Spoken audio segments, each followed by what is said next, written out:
Okay, hi everyone. This is my first time doing this, so I apologize if it's a little rough. But this is going to be the first in our series of InDesign tutorials. And I'm going to try to keep this as focused on getting you through your skill test as possible. So, what you're looking at here, is the interface for InDesign.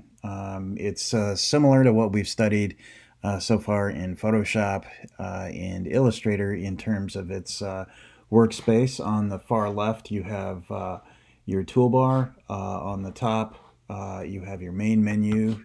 On the right side, in your sort of default workspace, you have a properties panel. You can also set up all sorts of different windows and tabs accessed.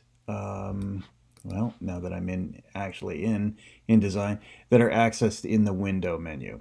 Okay, so in that sense, it's very similar to Illustrator and Photoshop. And again, the relationship between the document you're working on and your toolbar, menus, and windows or tabs is referred to as your workspace. And for me, right now, the workspace I'm using is just the standard Essentials workspace. So that might be a good place for you guys to start. Now, in terms of taking your test, this is going to be what you're trying to recreate. This is just a mock-up of a typical newspaper page of the sort that I might have been tasked with designing when I worked for newspapers. It combines two stories, each featuring a photo or a headline photo, photo credit, photo cut line, byline, and story. Both of those feature that. And then we have over here something that we sometimes refer to as a charticle.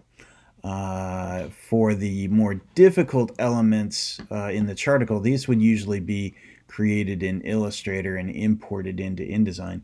So that's not really going to be part of the test. Just getting them in the right position will be. So what we're going to be focusing on is making sure all the type looks right, all the images look right, in your grid for your charticle looks right.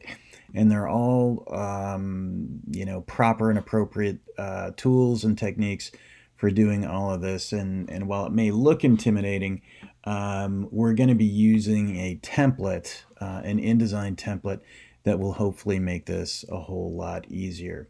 So stay tuned for our next installment, and we'll start working probably with typography on that one, okay? We'll talk to you soon. Thanks.